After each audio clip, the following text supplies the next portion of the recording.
listen as we step on the mic, man, you notice the difference. Heavenly blessed with the melanin, baby, you know that we winning.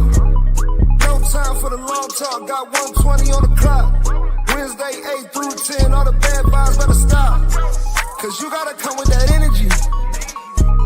Casual convos, baby, come down and just sit with me. Lil' Coco be spitting that remedy. Casual convos, baby, come down and just sit with me. You better take this shit serious. She dropping knowledge, no hitting is free for the play. Tap it right now if you curious. We got the ham radio going lit every age. We go from people to family to pilots. Stay with me if you got something to say. Know it's important if we go acknowledge. Speak on the business and get out the way. What you gonna say about my mama? She winning, you rockhead. Hello, welcome to the Casual Convo Show, where we have conversations about topics that affect the communities, personal, and business relationships. We always have the casual convo, so you don't have to have the tough convo. I'm your host, Coco. Next to me, I have the mayor of Asheville, Paul, aka Mr. More Than You Can See. Good evening, everybody. And below Paul, we have my favorite problem child, Mr. We never know what he gonna say. We never know what he gonna do. Mr. Quentin Moore, aka Semantically Iconoclast. Yeah! What's up, people? Women, men, children. What's up? You're so irky. What's going on? We're missing one today. She had a prior engagement, so she's here with us and thought she had some things she had to take care of, but she'll be back next week. So tonight we're going to discuss. It's funny because it was actually a topic that she wanted to really do.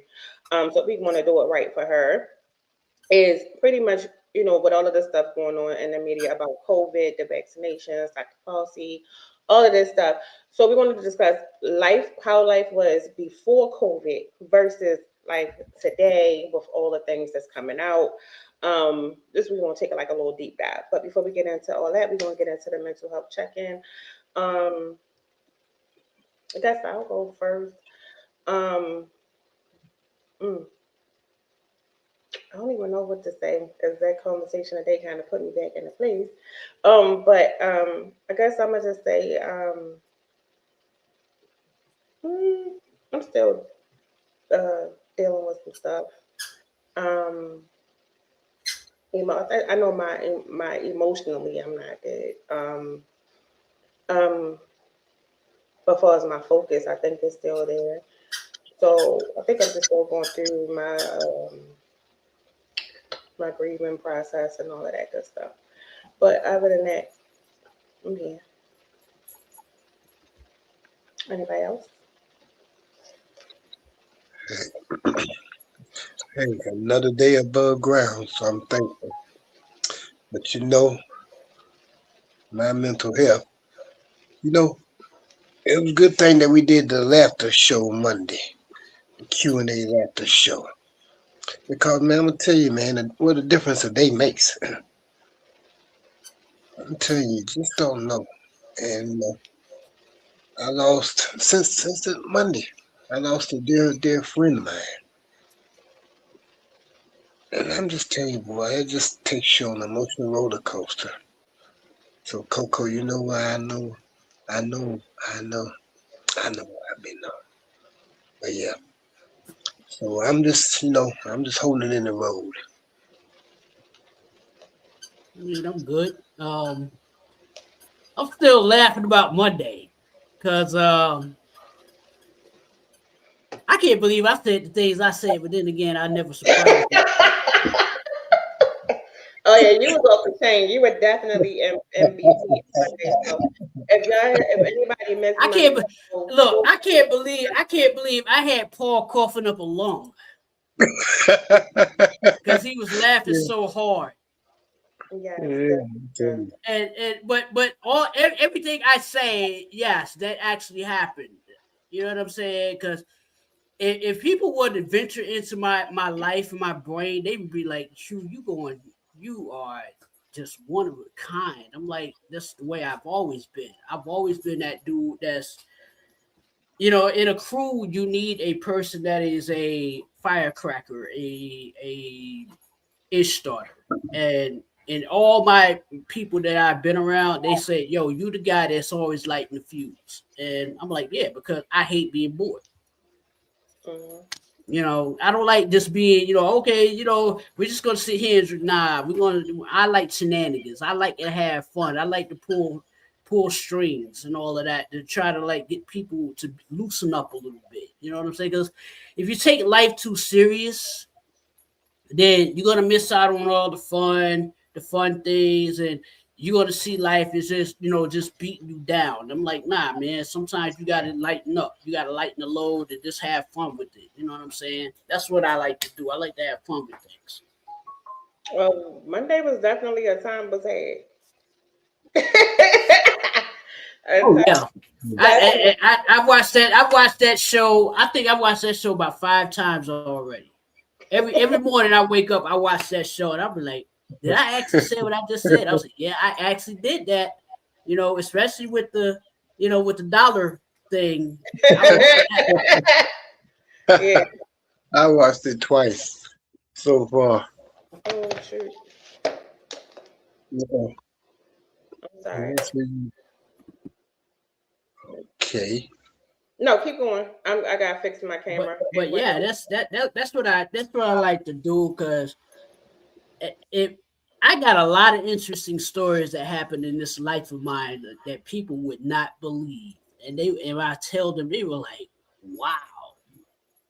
They were like, yo, I wish I was hanging out with you when this happened. I'm like, yeah, because you would see what I go through and you would see why I am the way I am. Because they were like, yeah, I didn't realize you were that crazy. I'm like, yeah, because I'm the wild card. I don't care.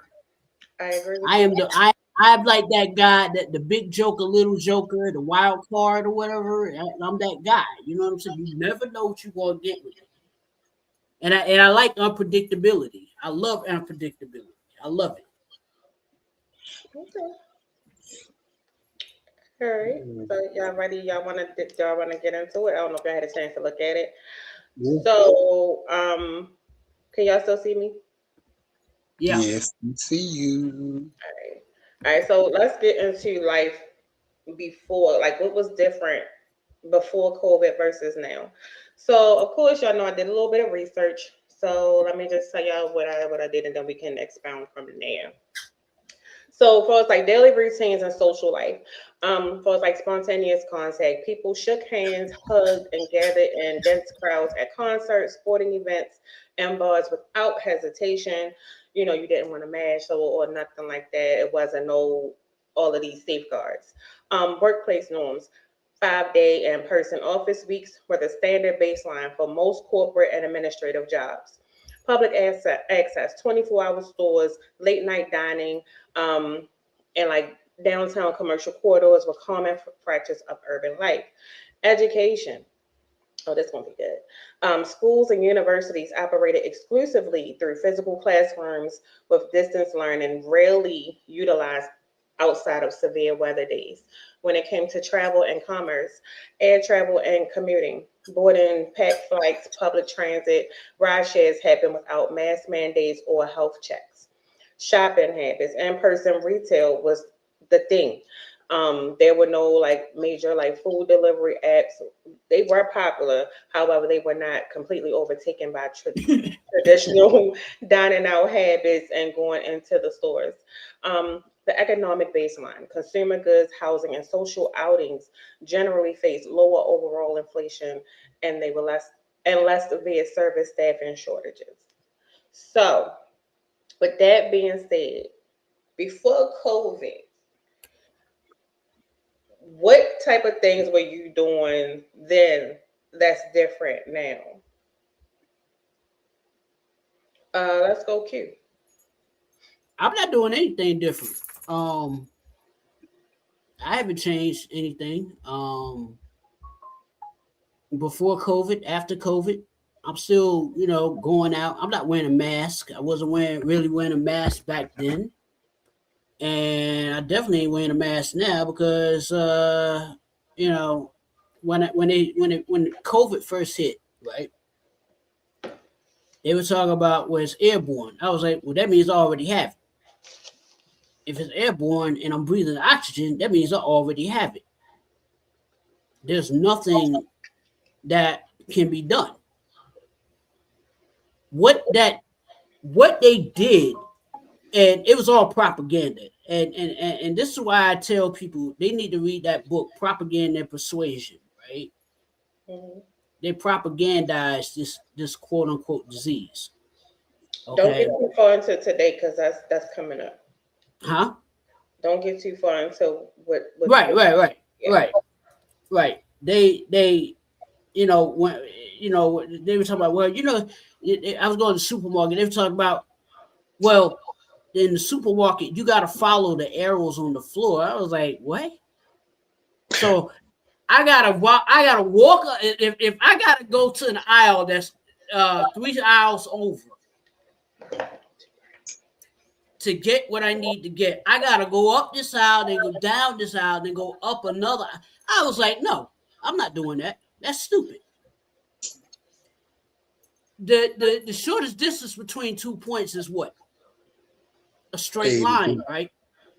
Yes, A to B. I took a straight line, and those customers were like, "You can't do that." I'm like, "Why can't I? I'm doing it. What are they gonna do? Arrest me? Get out of here." Some countries were during COVID. They were locking people up for not following the new norms. Arrows. Follow the arrows and shit. Right. Follow the arrows. I was like, man, get out of here. This ain't like so. In other words, the aisles are one-way streets now. Is that what we doing? Is that what we doing? One-way streets in the supermarket? Mm-hmm. No. I was like, good luck trying to get me to follow that because I didn't. And all them people like, oh my God, you're breaking the rules. I was like, yep. I said, because rules were meant to be broken, and I'm the one that's going to break them. Because I'm going to show you how stupid that rule really is. I think for me, before COVID, my youngest son was in his senior year of high school. And I was working I was working at the hospital. And what I will say is for me, there was like drastic changes during COVID. Because like prior to that, I was more of a in-store shopper. I had to go and get everything. You know what I mean? Even down to like, my son, like waking him up for school, seeing his peers, just being in that in-person learning environment for him. There were some distractions, of course, like most teenagers may have in school. We had a little struggle. But then when COVID hit and things started to change, I did notice there were a lot of when they started doing like online and they were giving the kids like the tablets and all of that stuff, you could kind of see the shift in how daily life was going to look, like the scope of life was going to change, because so many things changed, even down to like I said, with my son. I think for some, the distractions of like, talking in class and all of that stuff was kind of taken away, and they were able to focus a little bit more on the work. But at the same time, there was also some boredom there, because you're home. Now you have the home distractions, and it's like, okay, I can get to that later, or I can do this later, or I can do that. So we had to deal with that. Then when it came to work, I had to go in the office every day. At that time I was working in the psych department, so of course, you can't be remote with that. However, they were doing they started changing certain visits to remote, but you had to have a video. You feel me? So if you didn't have a video or have access to video calls or certain like applications that's used today, you couldn't do it. You had to come into the office, but you had to go through the whole, you got to get your temperature checked. You got to get all of this stuff done. You got to, do so many things. We got to ask you like 13,001 questions before you come. We messed up in like suits and everything like that, like just the work. That was a hot mess, going from carefree to all of these precautions, and then it got to the point where if you were breaking out from the mask, you still had to do this.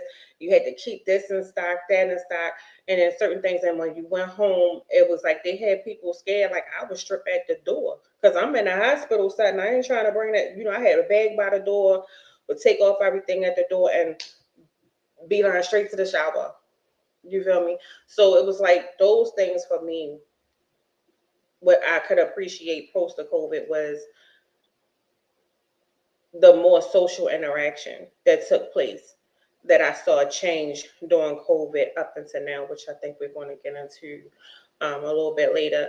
But I could appreciate that, like the outings, going out to with friends to like dinner and stuff like that without people acting weird if you sneeze or cough. You could actually sneeze and the sneeze was cool. Everybody like, oh bless you. Now you sneeze, everybody side eyeing you like you got that shit. Like, you know what I mean? So I could appreciate life for them. Hey Jude.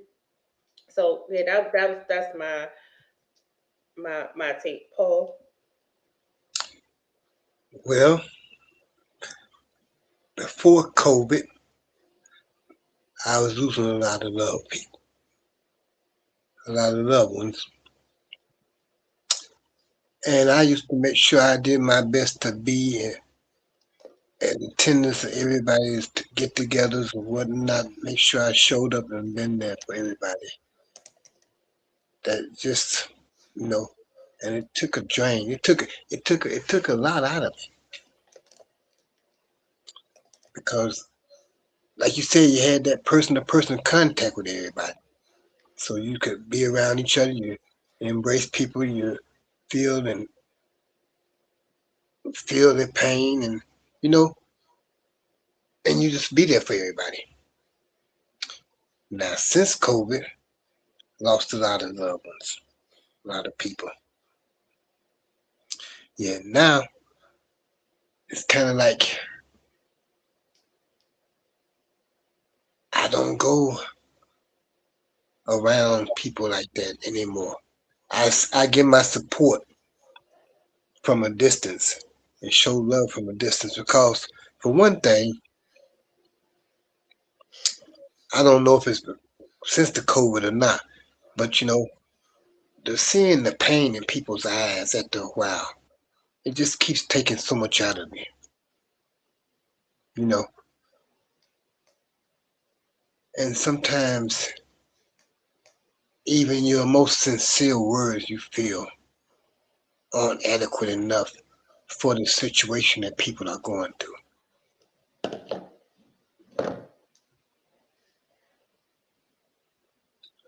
Can y'all see me? Or is that cute? Yes, I see you like the daylight. You got that bright light in your eyes. Well, Yeah. it's the little ring light, y'all know, because other than that, it look real like dark and gloomy. When you look light bright. Okay. But yeah. So you know, things have changed like that for me because I can still empathize with what someone's going through from a distance and still feel like my support from even from a distance. Even from a distance, they know it's sincere because that's the person I am. But it's just being there after all that. And about the COVID, that's but that's gonna be for later. But anyhow, about that COVID though, that's something that I really think is not what it really seemed. Mhm. Yeah. So what got me was when when everybody was chillaxing and we were literally, it was a huge talk. Like I'm quite sure like us, we watch like world news and stuff like that.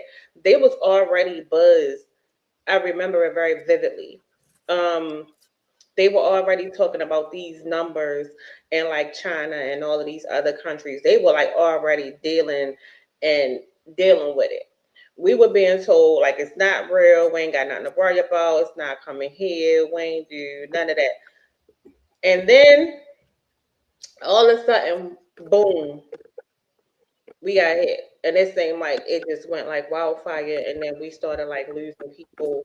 People were like dying. People were doing all kinds of stuff, and then it was like everybody's literally everyday life was turned upside down after we were by something we were told was not real. Q, because you had went out. You got your life. Who was your president? Y'all president? You know, who was your president at the time when this happened? I didn't have a president at the time. Oh, okay. Your president was the one that's there now. That's who was there. But Q, what you got on before COVID? And then I'm gonna tie it Who all. was our president? About who was our president? And your Who thoughts. was her president? Who was Coco's president? Though. You know where we go with that. She's talking about who was y'all's president. Yeah. Who was her president? I didn't pay it any mind when COVID hit until a friend of mine, a dear friend of mine, had got hit with it, and she was in the hospital. And she showed me she was on a ventilator, and that's when I'm like, you know, maybe I should do something about that, because I was planning on going to New York that year. Then I found out they were like shutting down restaurants and not letting people in. I was like, it ain't worth me going. You know, if I can't go where I want to go freely. You know what I'm saying? I gotta wear a mask, and I'm not going to wear a mask because I don't feel like wearing a mask unless I'm going to a Giants game, right? Because I don't wear a mask unless I'm going to the Giants game. That's my identity when football season is. That's why you never you for the first time. right. Right. That's why you never really see me post pictures of my actual self, because I like the mystique. I like the aura of it all. Now, I was seeing people driving around with masks on with their windows up. I'm like, that's stupid. They were really, really stupid. And I was like, aren't you going to get tired of smelling your own breath? I did not. Because I'm gonna tell you, no. Because for funky breath people, yes. However, I was always one of them type people, and I don't know if Drew's still listening. She would tell you, because at the time we were working together, and I always had gum, I always had candy, I always had mints or something, because I don't play about that. I don't about foul smells coming from no part of anybody's body. I'm one of them type people. If I can smell it, and then here you go, and don't tell me you good. No, you not. Take this, let it marinate, and have some fun. But he's talking about riding around in your car with your mask on, and nobody's in the car with you. You got your mask on. I mean, now that is ludicrous. And I was sitting there. I was sitting there watching these people. I'm sitting there watching these people. You by yourself in your car with your mask on, riding around with your windows up. And the windows are up. And the windows are up. You don't trust yourself to take your mask off in your own car by yourself? That's what he's talking about. Not just having your mask on. You think it's gonna come? You think that stuff's gonna come through the vent of the car? Really? You're not afraid of it? So you know, for some people, and this is just a different take on that. You know, some people, I felt like for people who had certain insecurities, that made them comfortable. And then you had some. I know what the insecurity was. They had bad breath. No. I'm dead ass right now. There are people who have like insecurities about themselves or whatever going on, but there's also some mental things, and a lot of people were going through a lot of mental shit that was going on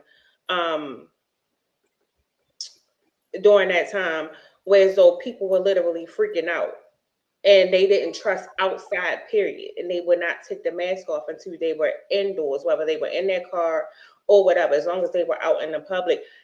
A lot of people were mentally screwed during COVID.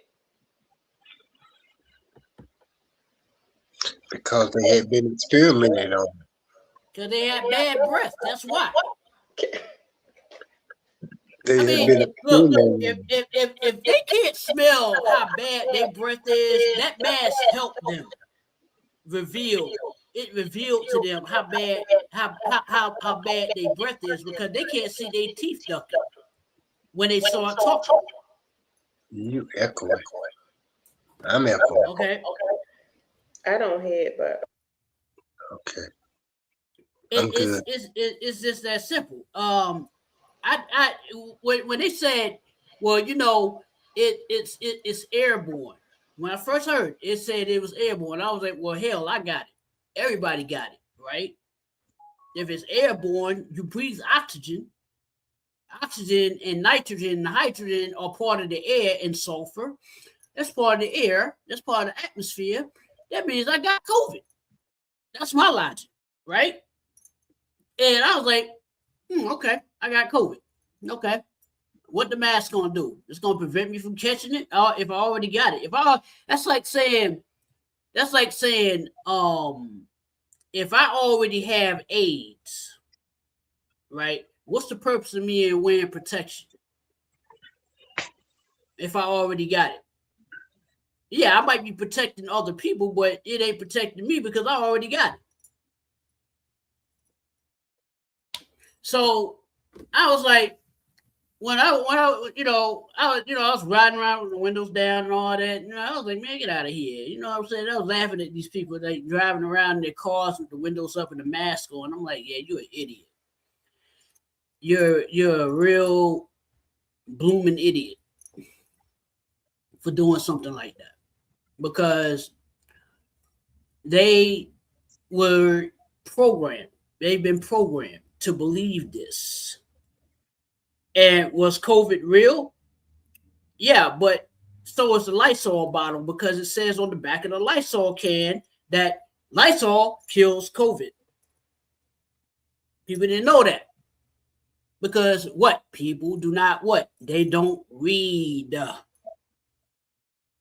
They just go by what they hear on TV. Well, a lot of people not reading the small print on certain things. Because a lot of things they say bleach kills too, but ain't nobody gonna be drinking bleach to kill AIDS, right?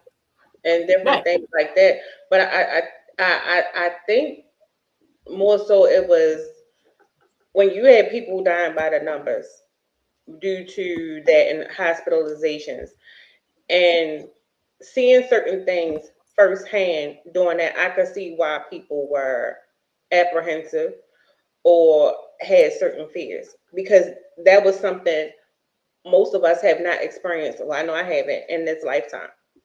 As far as like a major like outbreak or a national outbreak or something like that. So when you see people that really had it, and we're gonna get to that part later. I had it. I caught it, and I was down. When I say man down, that's something that I would not have wished on anybody. I thought I was gonna die. Me too. I was done. So I don't take it lightly. And if that was that, because it felt worse than the flu, and I've had the flu several times. I did not like that.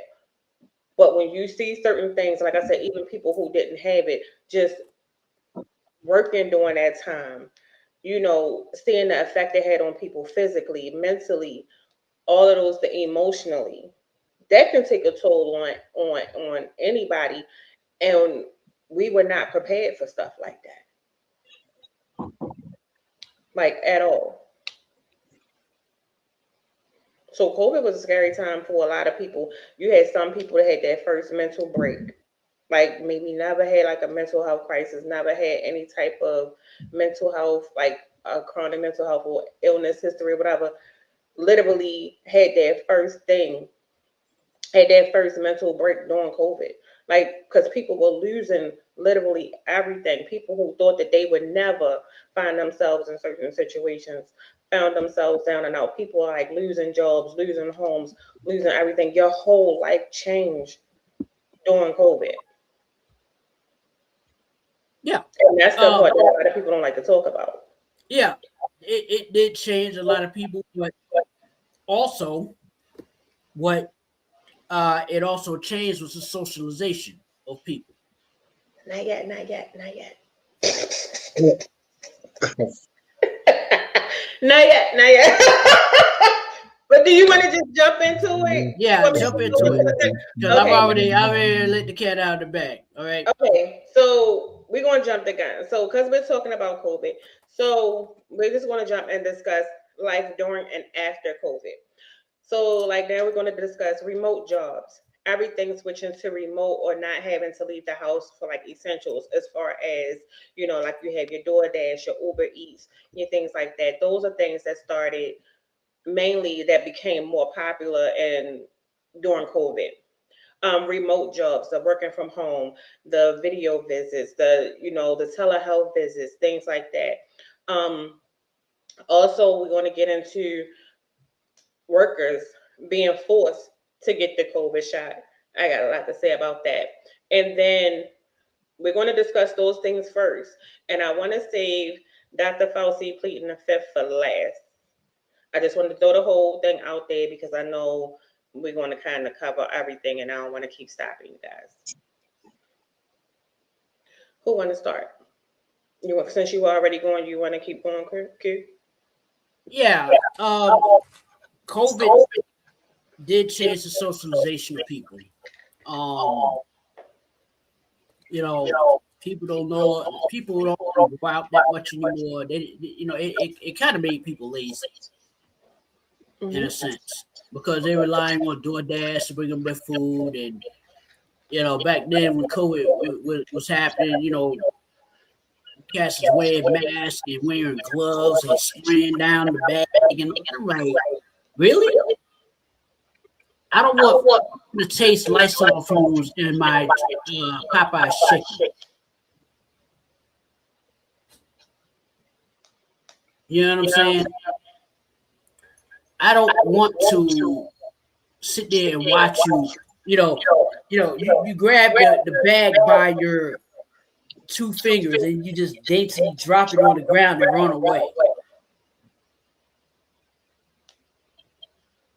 You know what I'm saying?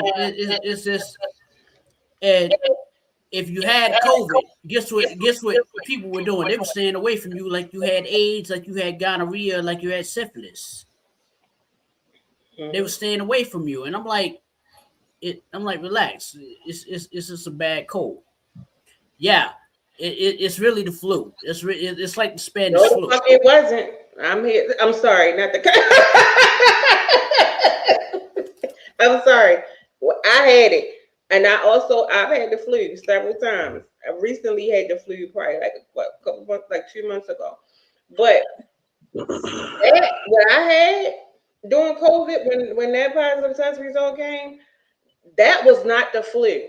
When I say I had every symptom except for I didn't lose my sense of taste, but I had everything else. When I say I felt like I've never been cold, like freezing cold, burning up, shivering at the same time. It felt like somebody was repeatedly hitting me with a Mack truck and then hitting me with a brick at the same time. I could not get up. It was to the point. My kids are also overly exaggerated and animated. My kids like, is she gonna make it? Is she alive? I could not move. All I wanted to do was keep my eyes closed. It hurt to even blink. Yeah. When but I you do realize it. But there are diseases that are biologically engineered to do that, right? I get it, and that's fine. But that wasn't the flu, because when you feel like that, because with the flu, at some point you start to feel better. I felt like that consistently for well over a month. Yeah, because my aunt went through it, my uncle went through it. They went on a cruise. After the restrictions were lifted, and they wanted me to go on the cruise. I was like, no. At that time I was like working, and I had just started a new job, and I was like, I can't really take off. And I'm not okay. Me and water, as far as like pool water, as far as cruises, as far as ocean water, we're not friends at all. Only friend of water I'm with is shower water, bath water. That's it. I would not let ocean water, I would not let pool water touch my skin. and that's a quirk that I have. That's one of my quirks. Cause I as a youth, I almost drowned 3 times. So that whole swimming thing is out of the question. That's why I would never go deep sea fishing, go deep sea diving, none of that, because I'm like, that's too much water, and I don't like water like that. I love water, but I don't like it like that enough to where I wouldn't need to swim in it. And hey, look at the little fishes go scuba diving. Ooh. Well, I don't like the pool because they be peeing in it. The what? I don't like getting in the pools. They be peeing in the pools. Everybody pees in the pool. And that's why I don't like it, because then this everybody. I've seen people. I can't swim. And every time somebody told me they was going to teach me how to swim, they pushed me in like 6 feet. Yeah. I'm a little over 5 feet. So if it go over here, I'm done. So can you imagine? Ew, and then it go in your mouth, and then Yeah. No. I don't like the smell of chlorine. I don't like the smell of chlorine and urine. And I don't like I don't know what these people have. They may have scabies for all I know. Ew. Getting in the pool with skin flakes falling off, and you know what I'm saying? No. I'm like, no. There are nasty people getting in the ocean, in the pool. Nah, I'm good. Let me, I'm a land lover, all right? Now, air travel, I can travel. I'll travel by plane in a heartbeat. If it came to like doing free diving, like skydiving, I would love to do that. That's one of my bucket lists to do is skydive. No, sir. I don't do heights. But with COVID, everybody was like the socialization changed, because now what it did was separate people, right? It separated a lot of people. Now it affected a lot of people mentally, because I don't know what this person has. I don't know if this person took that COVID shot. I took the shot because of one of my friends, right? Because I was getting ready to go to New York that year when she caught it. And she texted me. She was like, had the IV and all that. She was on the ventilator and all that. And I was like, oh my God, she's about to die.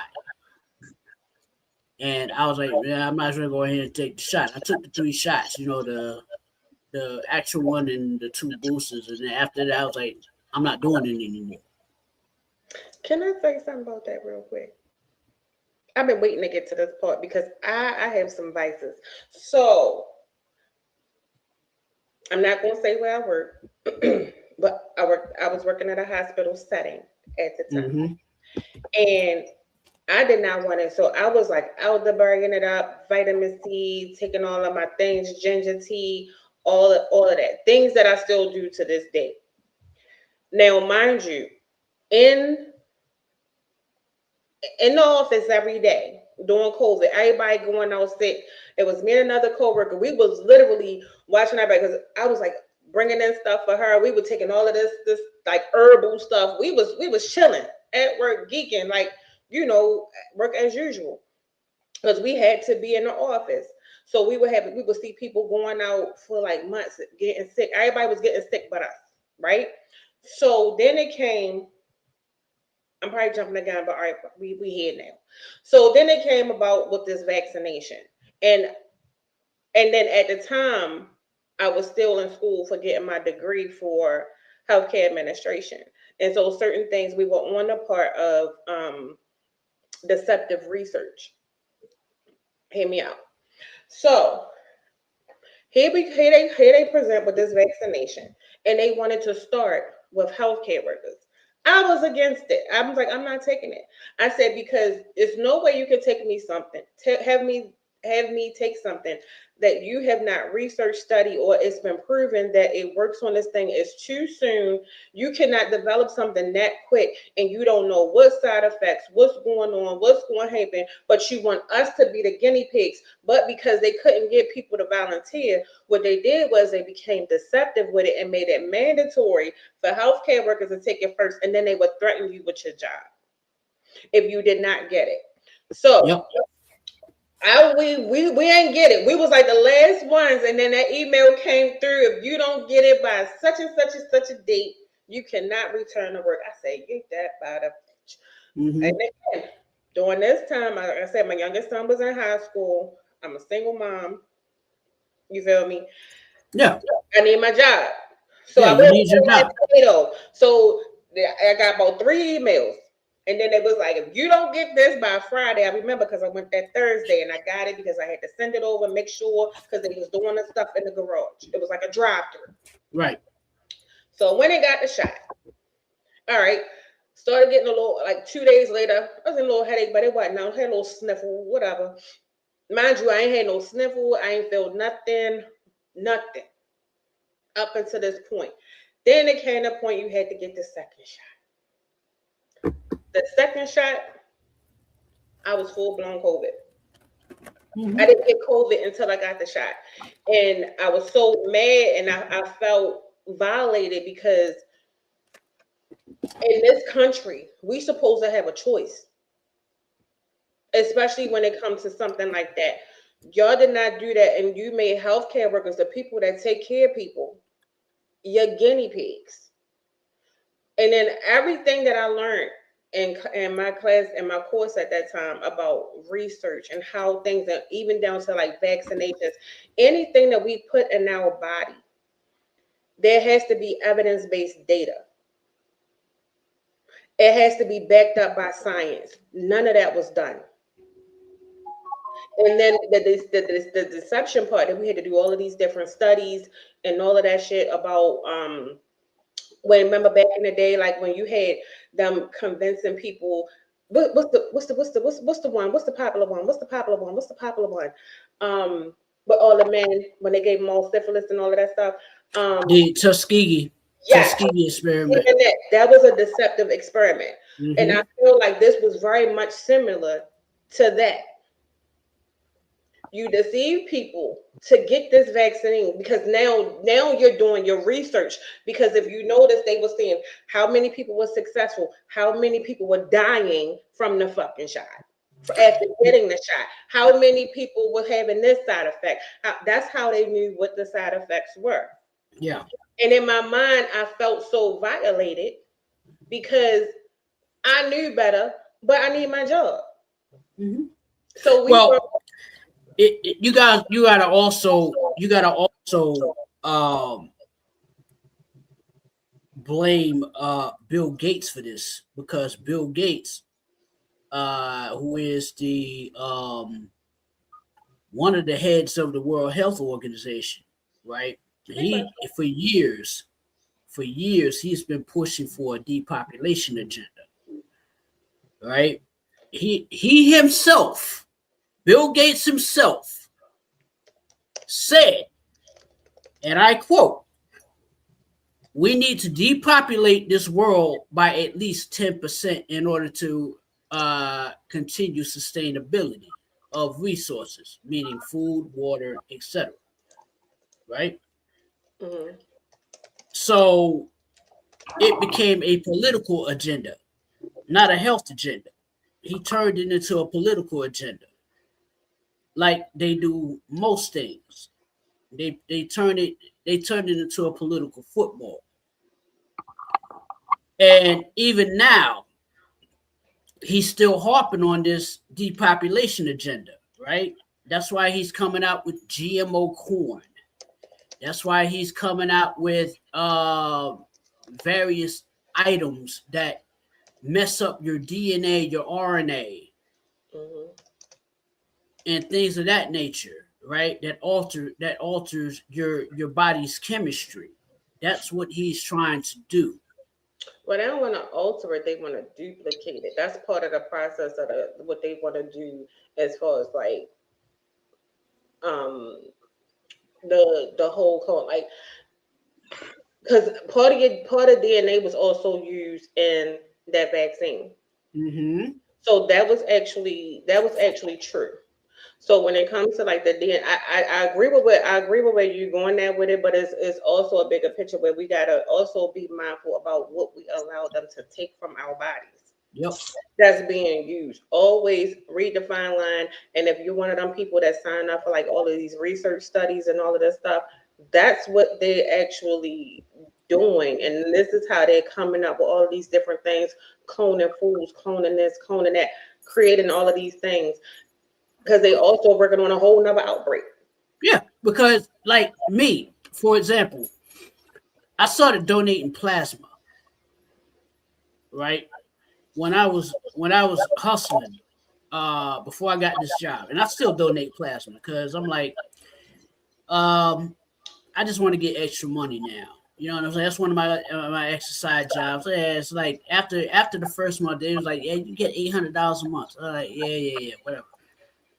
I got the $800 for the first month, and then after that, it started slowing down. Like, you know, $40 here. You go back 2 days later, you get another $40. And 2 days later, after that, you get another $40. And it's supposed to add up to whatever at the end of the month, right?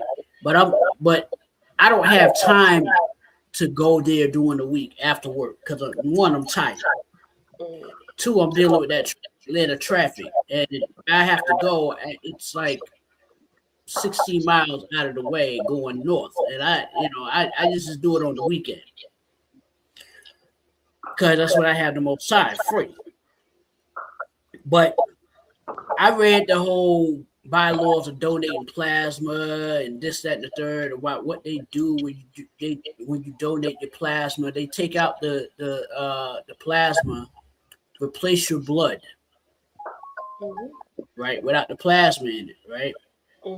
I was like, well, we create our own plasma, right? Constantly. So no huge loss there. But one day I went there, I think it was last week I went there. 2 Saturdays ago. I'm sorry, 2 Sundays ago. I went there. They said my blood was too thick. And I was like, too thick? What are you talking about? It's too thick. Like your RBCs was elevated or something? Right. Like, too thick. They couldn't get the plasma out of it. Yeah. But they still paid me. But they had to stop the session. So I waited a week to go back. And I went back this past Sunday and got it done. And I was fine. And I'm gonna go back probably on Saturday morning, get another thing done, get another $40, $50, whatever they pay. Whatever I'm saying, because I'm trying to like pay off debt and pay my family back and etc. Yeah. You know, as a side, that's one of my side hustles. But I read the stipulations, the bylaws, and blah blah blah blah blah. You know, when I first signed up. You know what I mean? If you have HIV, you can't donate. Yeah, I don't have that. If you have gonorrhea, syphilis, etc., you can't donate. I was like, I don't have that. I'm fine. And, you know, when you get... Not to cut you off, you know, I found something that was interesting about that when you mentioned HIV. Do you know, but if you're undetected, they let you donate? I'm sorry? If you're undetected. So let's say if you have HIV, but you've been diagnosed, but you've had so many, I forgot the time frame, but if you have a certain time frame of being undetected based on your treatment, you can donate. Right, you can donate. But my thing is, why would I want to donate if I still have that disease? I don't want to give that to someone. I don't care if I'm undetectable. Undetectable just means they can't detect it with machines. They can't detect it with whatever. It doesn't mean that you're cured from it. It means that you just can't. You don't register with their machines. But that does not mean that you don't have it anymore. You will forever have this. And this is where people get it messed up. They I'm undetectable. You know, I could go out here and just do whatever, and, you know, be all willy-nilly. And I'm like, no, you cannot. That means you still can spread it, and it could blow up at any given time, just like herpes. You know. Ooh, before you get into herpes, keep that. Bosco. You hear that?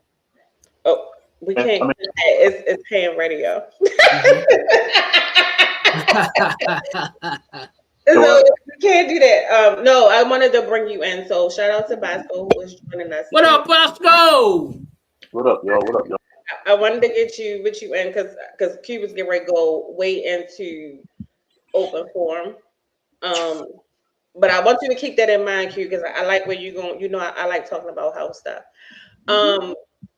But I wanted to get your take on um life because we've discussed a lot for us, like what life was like before COVID, during COVID versus like now.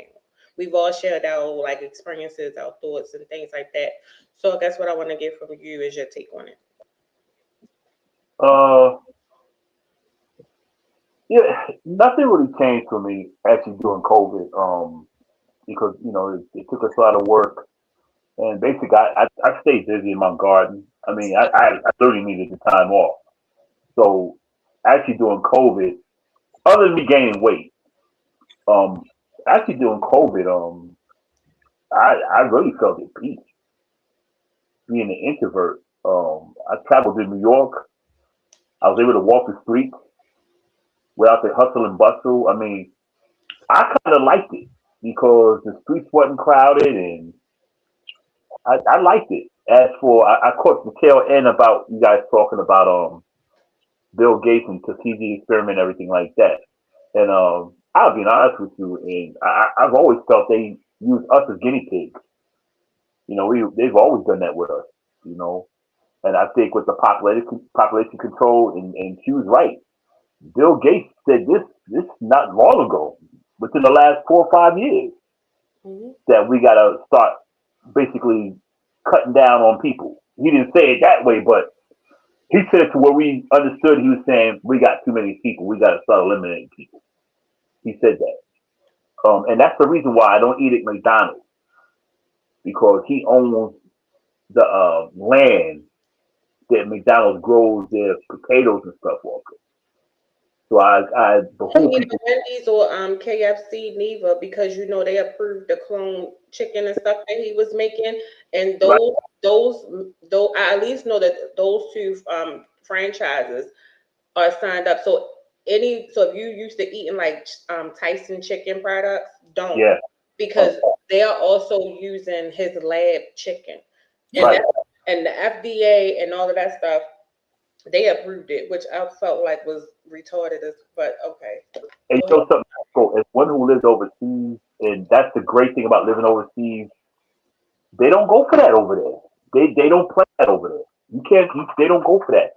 Even when before I retired from Embassy Suites, we did a lot of banquets right before I left because summertime was coming around, and the purveyor tried to sell us some chicken, and he came in, he's like, hey, check this chicken out. Me and the chef was like, okay, I wanted to check with him first because he was the executive chef and I was right under him.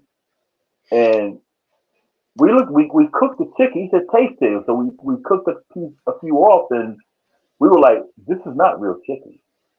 Mhm. We both said it. This is not real chicken. He said, well, it is, but it's possible. He said, no. And we both said, we are chefs. I was like, I got 17 years in. He has 22 years in. We know real meat when we taste it. And we said, this is not real chicken. And then we told him how it cooked. And like, chicken don't cook like this. If you cook, I don't care. If you cook chicken in a pan, you cut that thing open, that juice going to flow out like it's having an orgasm. Pardon my French. We cooked this chicken and we opened it up. No juice came at all. None. And we said, we don't want this. We're not going to sell it. Mhm. Because we were trying to get to where we were like, we're not going to sell people this garbage. We're not going to do it. He was a health nut, and I'm trying to get my health right. We're not going to sell it. And see, I've always felt they're trying to, you know, control the population, control the mind, control everything. And in this time right now, I don't want to turn it political, but if Oh, we we look getting at there, so you can go because Fousey next. when we get into the political thing, we can see they are basically starving us Mhm. to feed them. Mhm. Like, you work for this, then we'll give you this. You do this, we'll give you that. We'll do this, we'll give you that. But it's not um like you working to earn it. It's like you got to come to me. That's how they're starting to do it now. Mhm. And it's a shame because you have people who really don't see this, or they do see it, but they're so and I'm not throwing shade at Trump. I'm just saying political period. You Yeah. have people who are so Ignorant. well that too, but they're so attached to their candidate, no matter what. I seen a thing just today, where the person was asking someone a bunch of questions, and the person like, yeah, yeah. Basically, the person was asking him, do you say this? Do you think this is wrong? This is wrong. This is wrong. This one is wrong. And they're like, he said, yeah, yeah, yeah. And he said, well, your president got this in. He said, well, I still support him.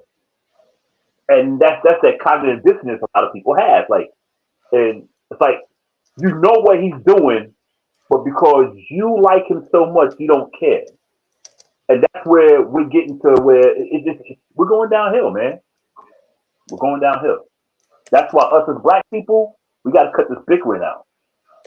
Because when it all comes down to it, we're the first out the door. Whether we're male or female, we got to cut this division we have, because when it comes down, look at I could never say that word. Experiment. We are always first out the door, the first test. Look at what was the woman? They had the big booty back in the early 1900s. They put on stage, and they used her basically as a prop. Oh God, what's her name? Sarah. I can't remember. Sarah Baartman. Yeah. Sarah Baartman. Yeah, and we've always been that experiment. We've always been that experiment. And when it all goes down, we're going to be the first ones out the door. Because no disrespect to the Latinos, they're ready to sell out. The rest of everyone's ready to sell out, and we got our own people kind of trying to sell out too. Just to keep it 100. So we gotta get together and cut this division out. Period. Because that's out the door, man. That's it. But the thing is, the people, our people, especially our people, they're so far brainwashed that trying to tell them what's right, what's going on right in front of their face, Yeah. and they still don't believe it. No, they believe it. Oh, they believe it. They're just ignorant, Q. Yeah. They know. You know why they know? I had a friend. We're no longer friends. We was in a boxing group, and they were talking about the Nolan case, Carmelo Anthony case. Now everyone has their views, but these guys were in there literally talking race, just straight up racial stuff. And you had a few coons in there. Yeah, I don't understand why black people act in this way. Da da da da. And he was just like, I'm like, do you realize what this guy is actually saying? They're calling us animals. And you're agreeing with it. And I said, you're a clown. This is the guy who lives in Florida, who I said, I'm going to Orlando. Let me know if you want me to pull up in Jacksonville and you catch the fade. And he didn't show up until I got back up here. Why didn't you come to Jacksonville? Because you didn't answer my phone call or my text. But so they know what they just stupid, ignorant. That's all. It's ignorant. They think they're going to be accepted. They think they're going to be accepted too. Yeah. No. But I mean, I was saying though. Yeah.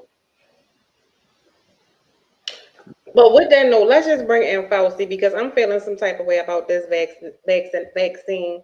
I'm not to cut y'all off, but I want y'all to continue with that. But I want to bring him in since we go on that route, because he was like the last thing, and then we can kind of make it like an open forum style type thing.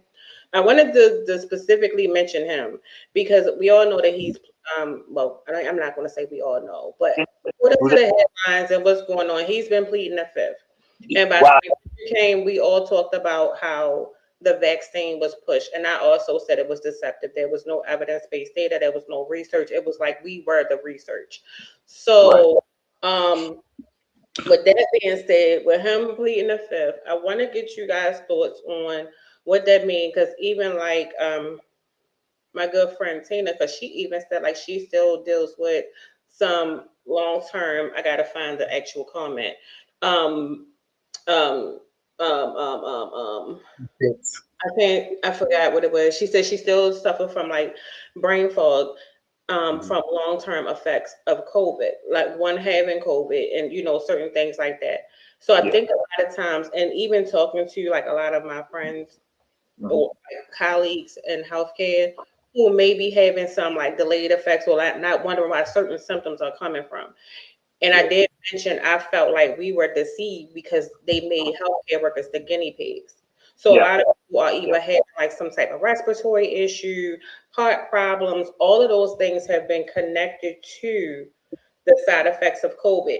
And then I want to tie into, and I want you guys to go to talk about this. I'm not going to go in there because I know for a fact I'm going to come from a biased place of passion and personal feeling because I feel like I've been personally affected because of it.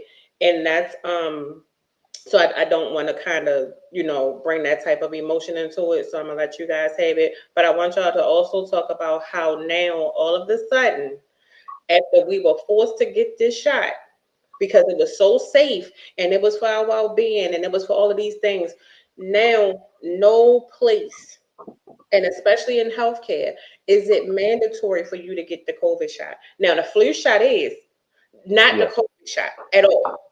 So my thing is, if it was so important and y'all mandated us to take this shot for years, boosters, all of this stuff, and people have been complaining of side effects not only from COVID but after getting those injections, and it was still mandatory. So now that people are literally having these heart problems and going into cardiac arrest, and all of these things are being tied to COVID, and people are still dying from the vaccination. Now it's not mandatory. So whoever can go first, I'm gonna go silent because, like I said, this is the part where my personal thing overclouds my generalized conversation. Well, I'll go first. The way I look at it is like when I was in the military. Of course, we had to take a shot for women certain places overseas. I just think it's population control. That's it. I think this is just my opinion about the COVID shot. So, not a conspiracy, it's just my opinion. I just feel it's just like when cocaine was put in the community, black community. It wasn't a problem until it spilled into the white community. Now I see with the COVID shot, certain people taking it up. Like in the healthcare industry, when you look at nurses and everything, a lot of them come from like poverty or like, there's a lot of black people in it. Nurses, CNAs, I just feel it's a situation they gave the shot, and it just didn't work because you had senators dying and other people dying. They didn't expect to die. I didn't trust it. The reason I didn't trust it because I said, wow, they can come up with a vaccine that's fast. But here they are still trying to figure out cancer, hepatitis, and even the common cold. They can't figure that out, how to stop. They can't stop none of the stuff that's been around 20, 30, 40, 50, 60 years, polio, typhoid fever. They can't figure none of that out. But they came up with a vaccine that's fast. That's why I didn't take it. And I understand you, Coco, because they basically, twisted your arm, so y'all had to do it. They even people don't even realize that the bubonic plague still exists. Yeah, a lot of stuff is still here. Yeah, and just people don't study. Yeah, because the most recent case of that was I think it's in 2021. It was in I think it was in Madagascar, if I remember correctly. It's just like chickenpox. What, that shit's still here. The measles are still out. Right. But they could pop up with a vaccine for COVID. That's and because they were putting profits over people anyway. You know what I'm saying? It's always been about profits over people. Yeah, it's big pharma. So Pfizer cleaned up. Pfizer and what was the other one? Pfizer and Moderna. Yeah, they were cleaning up, and I'm gonna tell you who. I'm sorry, then I'm gonna go back on mute. I'm my bad, y'all. Johnson and Johnson. Yeah. Johnson and Johnson. People didn't like Johnson and Johnson because you had to get too many of them, and they broke their doses wasn't that high. However, Johnson and Johnson had the lowest side effect rate. And then you notice they canceled Johnson and Johnson because Johnson and Johnson wasn't keeping people sick. Hey, Coco, what are they called? Johnson and Johnson. I because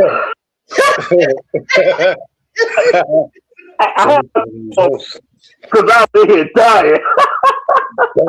Johnson. This is brought to you by Johnson and Johnson. No, because we would do research, and like a lot of colleagues, especially during that time, because we were forced to do so many things during COVID, like as healthcare workers. We were like looking up the differences, like which one was better, especially when we were forced to get it. We was like, damn, but if I get this one, I gotta get like 4 of them bitches. But if I get this one, I just gotta get 2, maybe 3. Then da da da da. But so a lot of people was choosing the other ones because it was less shots.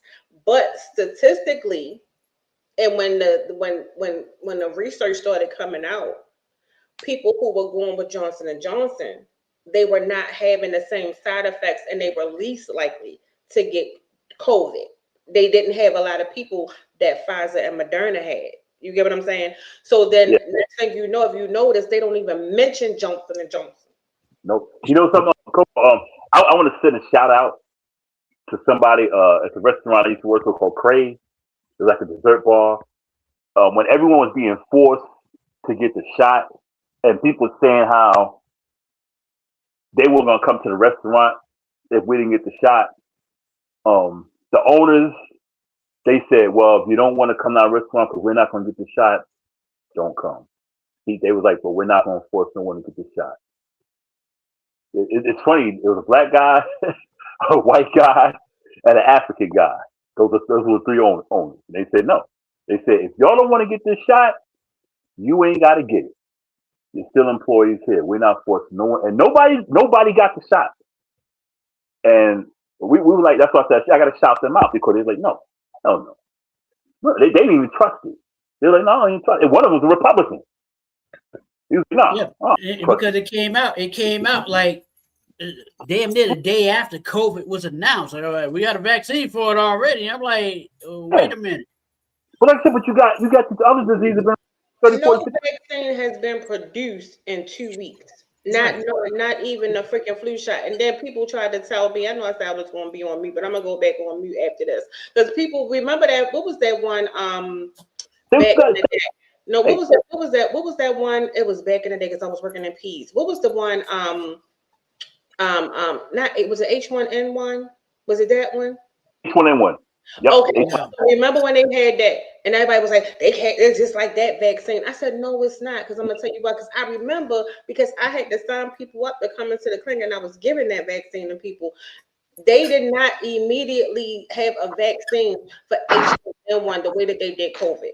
They actually did some research on H1, and people was not dying from the vaccine of H1N1 the way that they did today. And they did not force anybody. You had a choice whether or not to get the H1N1 vaccine. You were not threatening your job.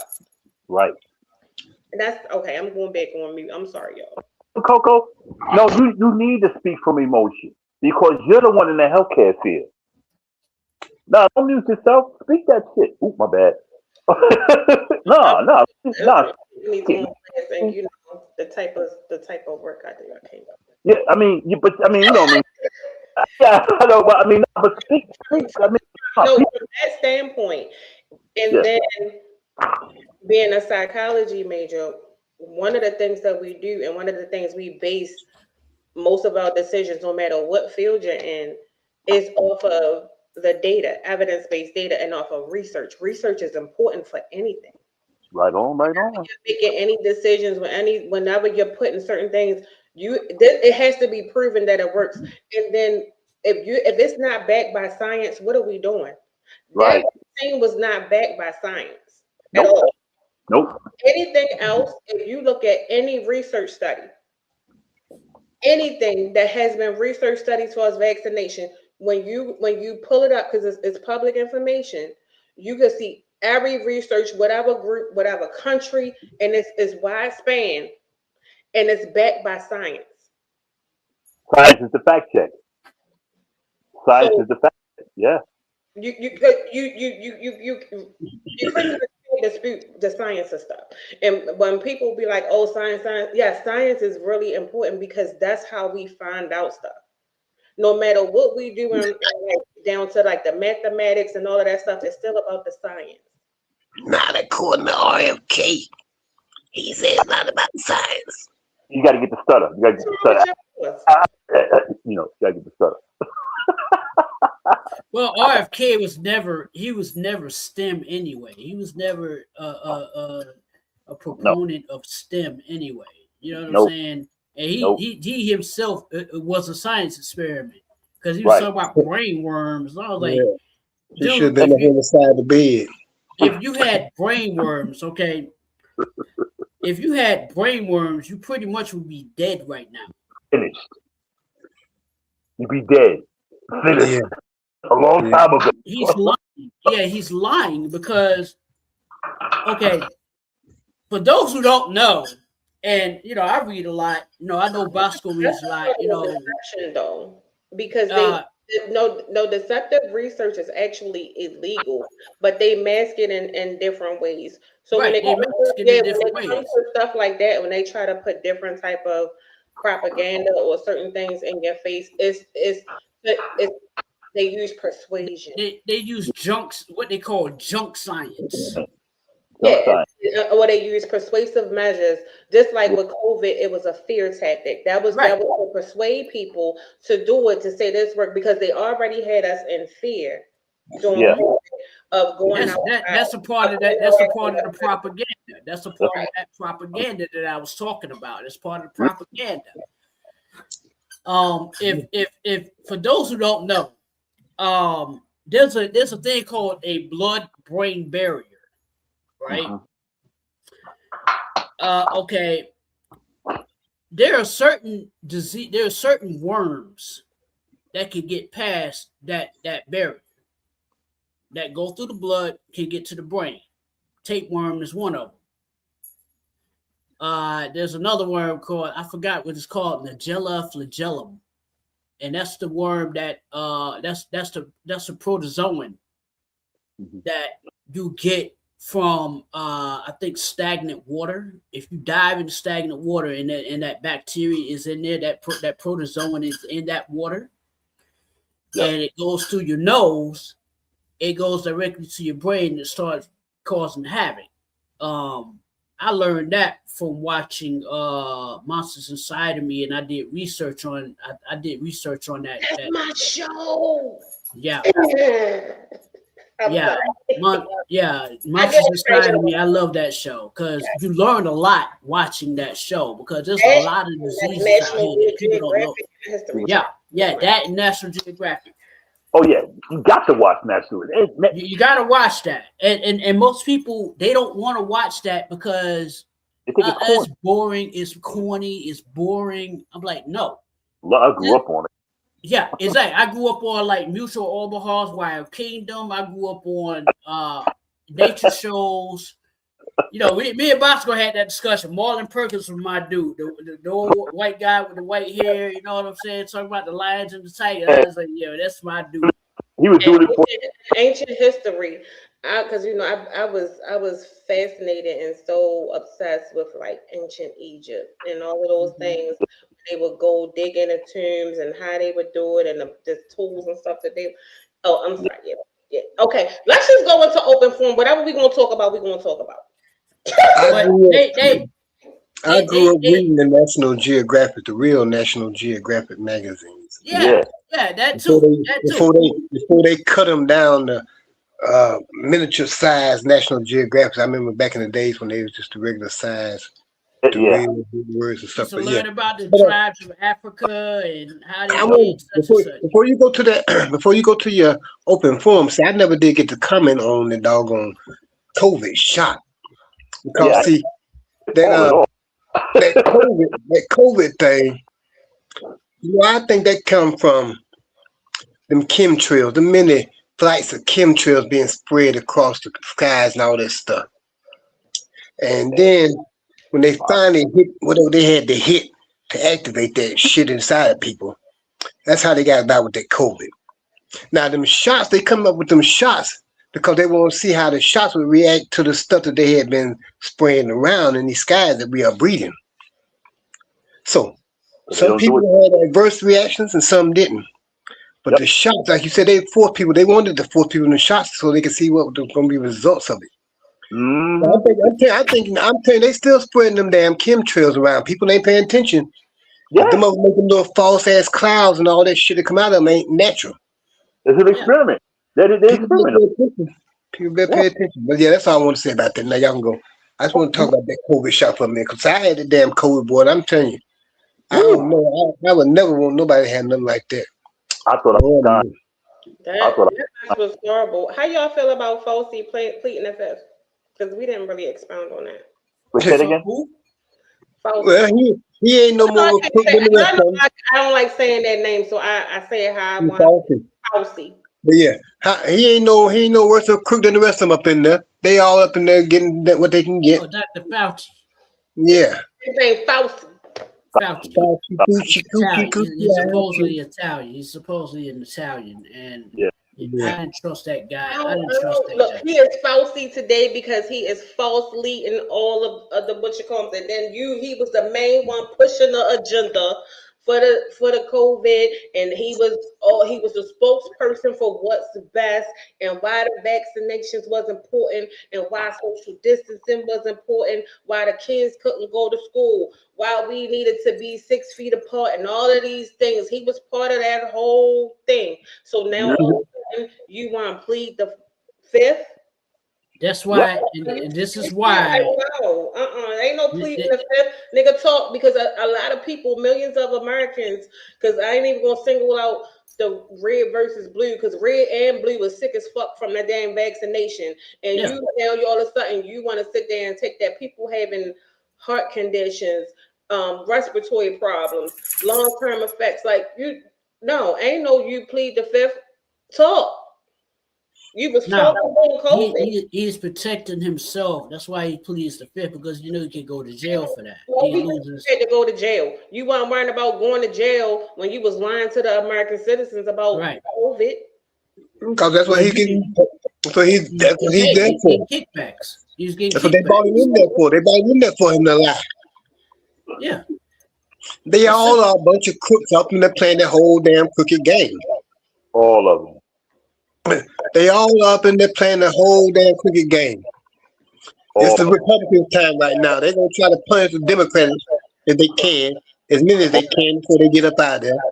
And then when the Democrats get back in, there's gonna be retaliation. Yep. It's like our police chief said, retaliation, shootings and stuff like that. That's what all this political shit. That's all it is. You. Yo, before we go further, I want to read some of them comments that have been coming through, man. Shout out to Tamika Boyd. Shout out to Jude. Jude? Tamika, that's my pool. Also, if y'all don't know, I know I said I don't do this, but Tamika was one of the people that did DM me. She's been like really sweet, really whatever. And I know she's a newlywed and she got her chef business going on. But I definitely want to say thank you to her. I know she usually watch on and she be quiet, she don't usually comment. So I just want to publicly say thank you, because I know I publicly went at people who was rude and disrespectful. So because you're here, I definitely want to say thank you. You said she's a chef also?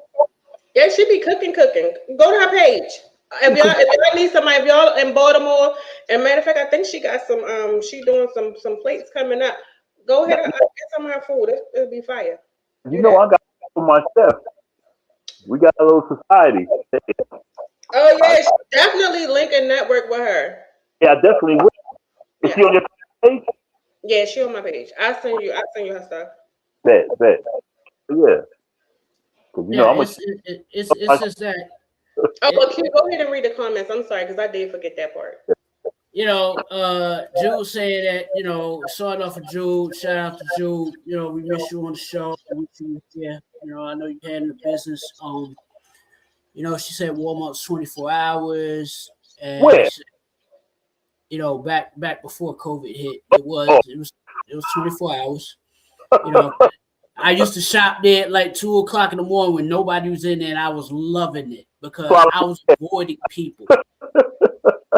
Same. And I was avoiding. Funny story about Walmart. When I used to shop there during the daytime, right? Like here in the Atlanta metro area, you got them wannabe MS-13 people. Yeah.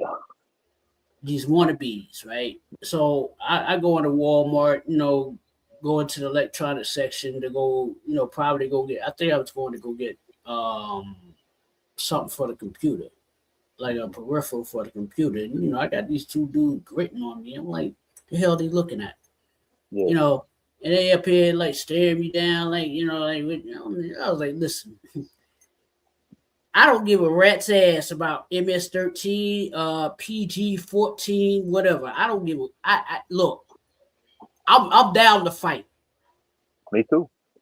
I'm down to fight. Knuckle up. I'm down. Knuckle up.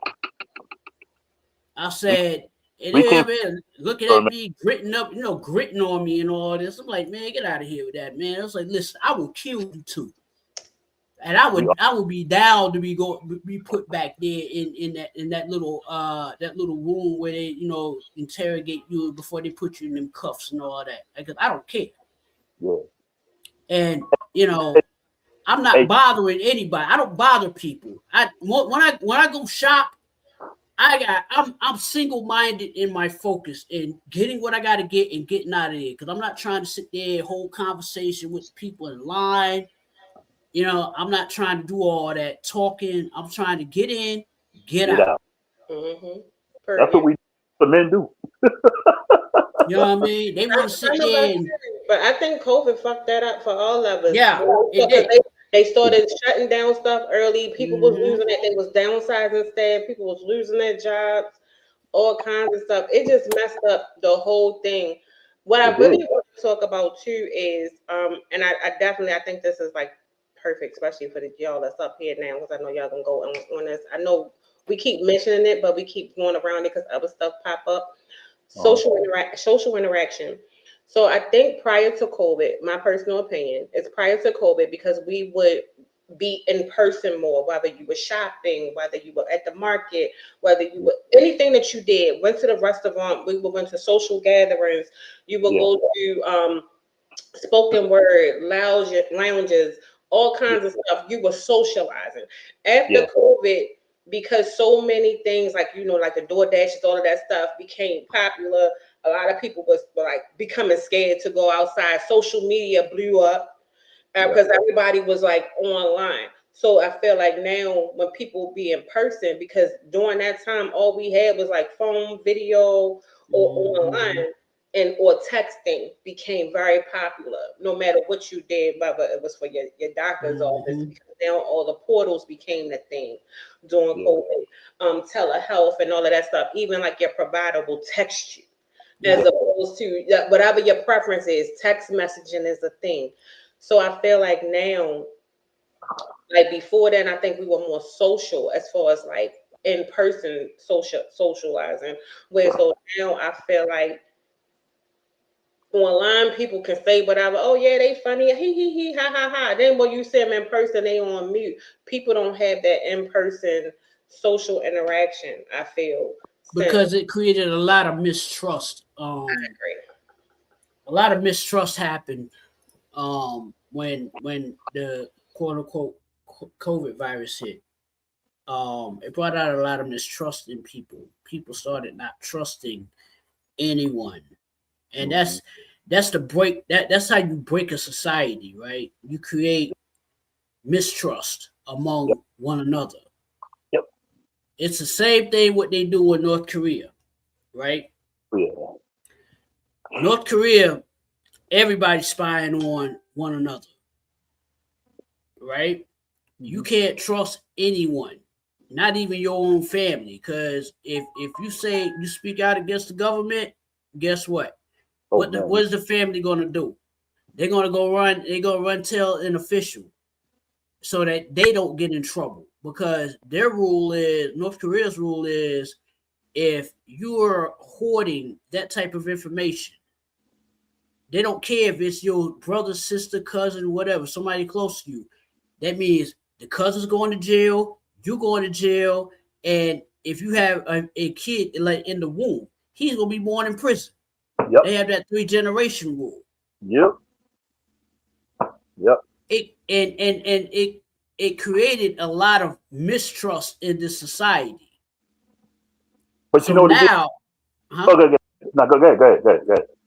it created a lot of mistrust in this society, and now the information is distrusted. Yeah. But you know what it did also, Q? Those of us, like you and I and Paul and Coco and Jew, it opened our eyes even more to what we already felt. Mm-hmm. Revealed a whole lot more, like, okay, what I was feeling was actually true. Because like our government, I mean, I didn't really trust our government anyway, but after COVID and as time is going on over the last 6 years, I don't trust my government for nothing. Nothing. You know what they say? The deadliest words is, "I'm the government and I'm here to help." Yep. Nah, I'm good. I'm good. I don't trust it. I don't trust state government. I don't trust city government. I don't trust federal government. Nope. Not at all. Any. I knew once they stopped giving out that real government cheese, shit was gonna get bad. Yeah, the no name, the no frills milk in the box. Yeah, that box. Yeah, the box of cornflakes that had the black and white writing on it. Oh, but it tastes the same from back in the day. Even like milk, I don't even drink milk and stuff like that. Like milk, cheese, none of the foods taste authentic like we had back in the day. That richness, that organic. And I think Mark said it best. I know we set it up here before. I don't know if Bosco was on that show or not, but I know we talked about it. That freaking them seeds. Remember, I was asking about the seeds. There's so many things are lacking seeds, or the seeds are different colors, or it's not as seedy as it's supposed to be. So it's just like with all the recalls, like I think that's where Paul was going there earlier. With all the recalls, all the things that's going on with our foods, and all the stuff with like lab stuff and things like that. And I say, and they always say, eat healthy. But now all the healthy foods are on recall. And I feel like they're trying to recall everything because they want us to buy what's lab grown. Yeah. Yeah. So before you know it, the shelves are going to be stocked in there. And then I think the other piece is because, you know, Bosco and I always say change the algorithm. I've been following a lot of Black farmers. Yeah. They hip to the game. And offline, Rich and Ham Radio, we were talking about how when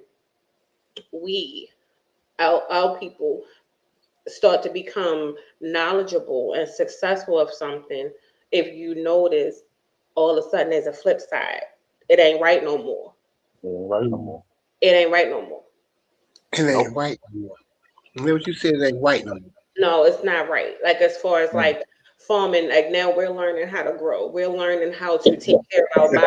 We're learning how to be holistic, because holistic medicine, not to go too far off, like holistic medicine is also taking off and becoming very popular, where a lot of insurance companies are now funding and paying for holistic care as a form of treatment, which is hurting the pharmaceutical companies. Yeah. Because when you do holistic things, you go more natural, you do more things. So now that now we're starting to see these recalls. Now you're starting to see ethnic workers, I guess we're Black and brown, whatever people, we're starting to become more mindful of how to take care of our bodies, about collagen, what foods to eat, what foods to stay away from, what herbs we use, what certain things, and we don't use the medicine thing. So we're controlling a lot of chronic illnesses organically with what's around us in our environment, which we're not dependent on the pill. Right. See, the pharmaceutical people be taking out the holistic people. Nobody wants to talk about that though, but that's what they do. Yup. That's why, They know. that's why I tell people. That's why I tell people. Like people ask me, like, why don't you eat pork? I said, well, because of the trichina worms that are in pork. Pork pigs don't sweat. They have too much toxins in them, and the worms that are in pork. They don't have a Doesn't digestive. matter. Huh? Have a digestive. Yeah. They don't understand that even if you cook it's still containing a lot of worms in it. You know what I'm saying? Even they're like, well, you know, the worms they die off. I said, not all the worms die off. Even if you thoroughly cook it, and not all the worms die You off. eat some bacon. I won't eat bacon. I'll eat turkey bacon. I do bacon, egg, and cheese. Man, what? I won't touch swine. I don't like that bacon that be flexy. I like my bacon crisp though. Because I believe in that. No swine in my dine, no pork in my fork, no pig in my wig. I bacon. I ain't gonna hold you. I eat bacon.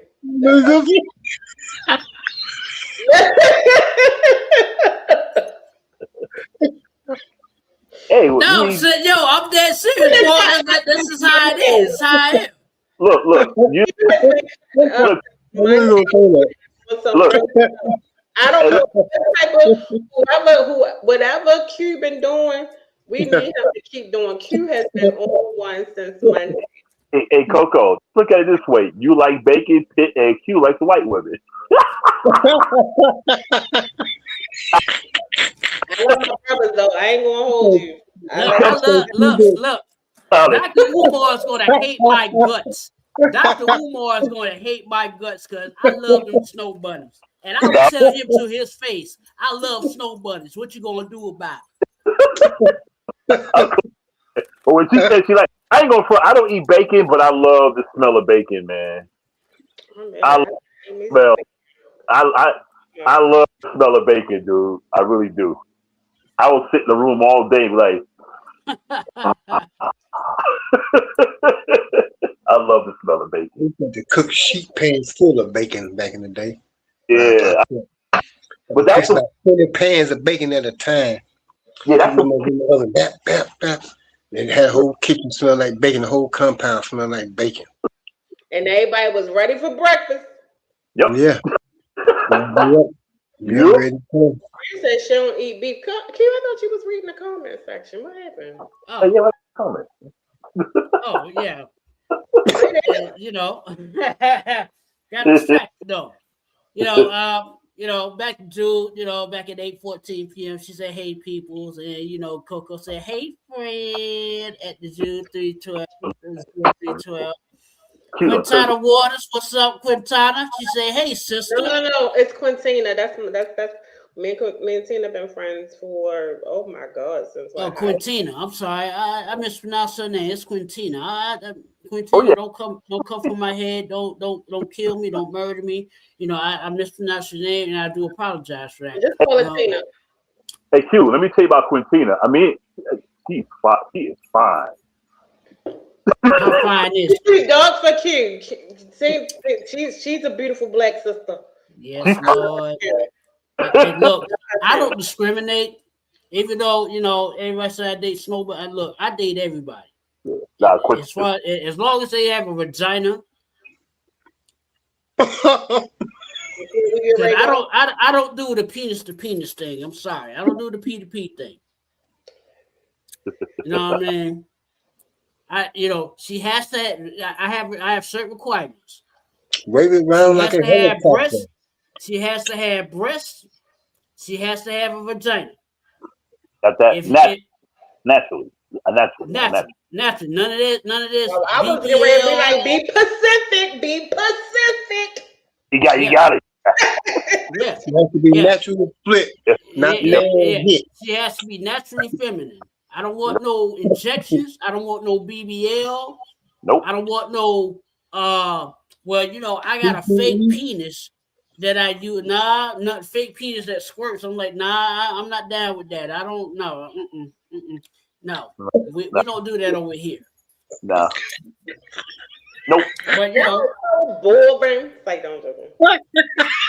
because when you told me that the other night about that pizza squid, I was like, yeah, I gotta stay. No, I was like, I'm glad I don't go to those stores anymore. You know, when I No, but if you go to the strip club, you're liable to see them. A lot of them. When I first look, I haven't been to the strip club in decades now, in about 20 years. Now. and make them a 'Cause I was getting kicked out. You be at the Coco? You be at the strip? You be at the strip club, Coco? Do I go to the strip club? I said, do you be at the strip? I don't think. Do you be at the strip club? Like today, like now, I haven't been in. About a week, right? No. No, I'm joking. No, I'm clown. no, it's been almost a year since I've been to a strip club. A year. That's it. I like to, well, I'll go with a guy that I'm dating. I don't, but see, the thing is, I've gone to like male strip clubs, but they be doing too fucking much sometimes. And I only like certain specific strippers. But I do like to go to the female strip club because one, that's where all men be at. And then two, they perform, I think they perform better. Like they do more tricks, they do more, you know, different things. I'm entertained. Hey, but So I go with a guy, we there, okay. Well, You coming home with me. Hey, Coco, us men don't share your sentiment. We know there's a lot of women at a male strip club, but we ain't walking in a strip club. No, I'm not down with looking at Douglas Dong. I don't want to see no Tu Wong Fu and no shit like that, Yeah, man. I don't want to see No, I'm Douglas. not saying it like that, but like when like me and like for instance, like I was telling them Monday, like me and Tiff, when I say that me and Tiff was like this, we used to work at one of the stores together, right? Yeah, you So- told me. Yeah. So can you imagine two friends doing this? So we used to have fun. Like, you know what I'm saying? So, but also we was right there on the block. So strip clubs is all up and down the block. So they would come in, whether it was getting their outfits, getting whatever. So when we got them in, and then they were like cyber skin. So cyber skin feels like real skin, right? Yeah. And when we got them, this is when technology was taking off. I was like, oh wow. So that's one, and when we sent it on a box, and I was like, it do that? So we were like, yeah. So it comes with this like little the stuff that you know mix it up with or whatever. So one of the dancers came in, she was cool, and I had already we was putting it out like the stock or whatever. So she's like, what's that? And so she was like, yeah. So we were showing her how it's supposed to go because you can show them how to work it or whatever. And she was like, give me that. I'm using that tonight.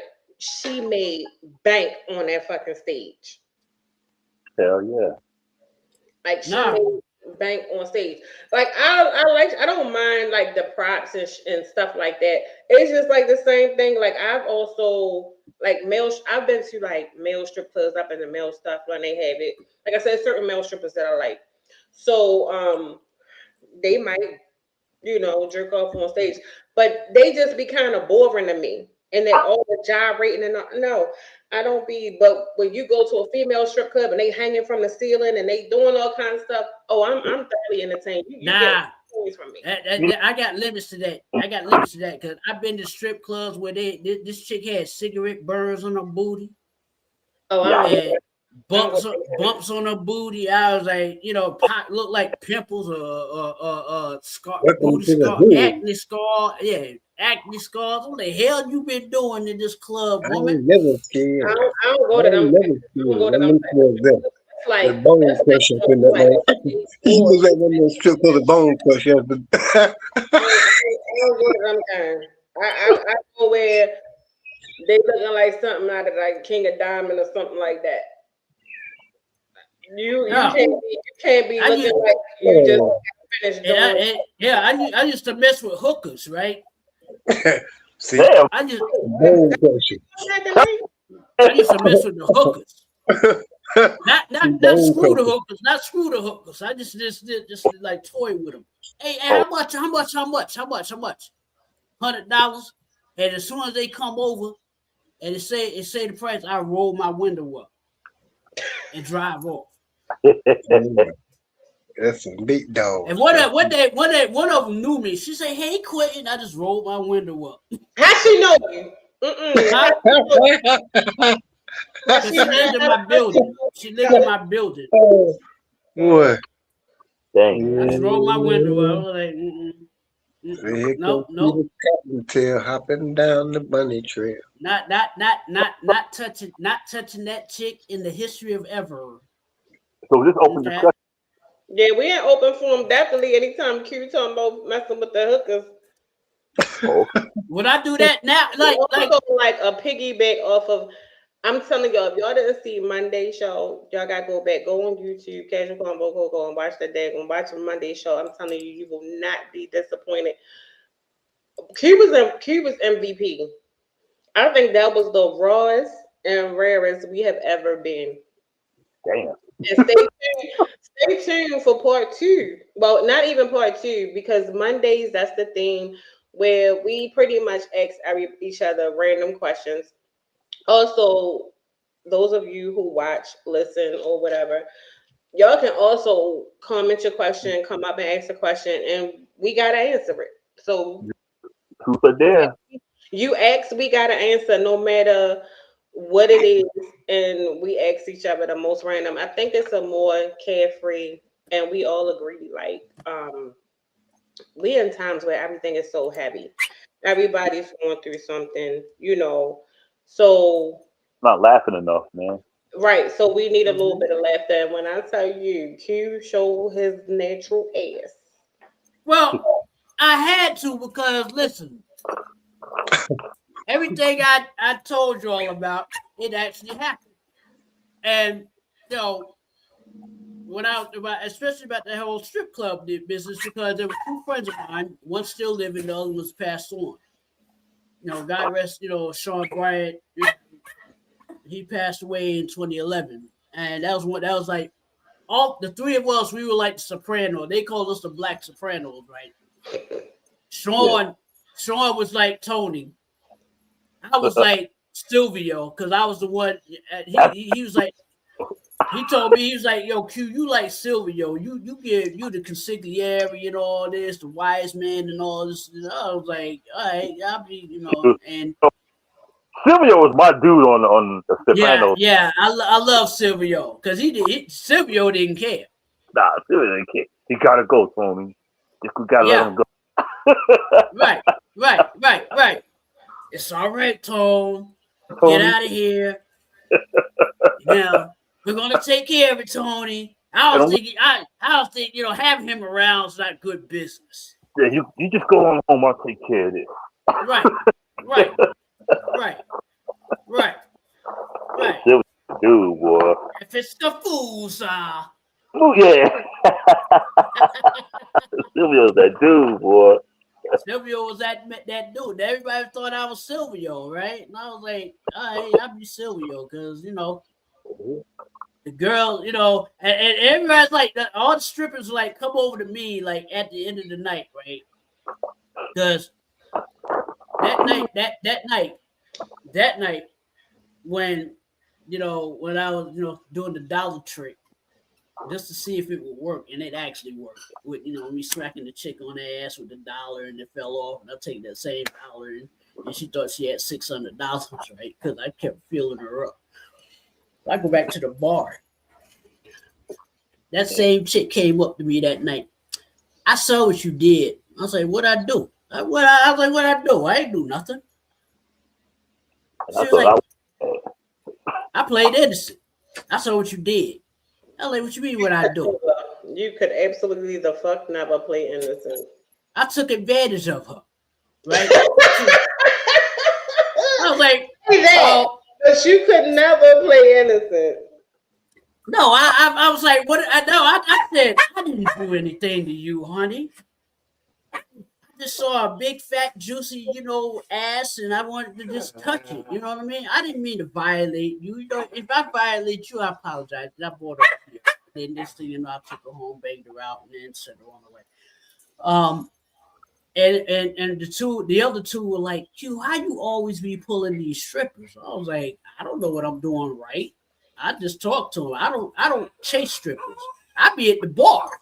So they want. In a relationship with one? Huh? You ever been in a relationship with one, or anybody up here ever like been in a not even just a relationship, but like a I'm in love with the stripper. No, I don't. That's why I don't really want to She be like in a relationship right now. Like now, I wouldn't mind being in a relationship, but I need somebody on my intellectual level. I'm in love with the I stripper. don't know. The dog is saying otherwise, Q. Because every time you get to talking and you start saying stuff, and your dog like correct you, she Yeah, always my dog's always got something to say. I mean, dog might be telling on your ass. That's what I'm trying to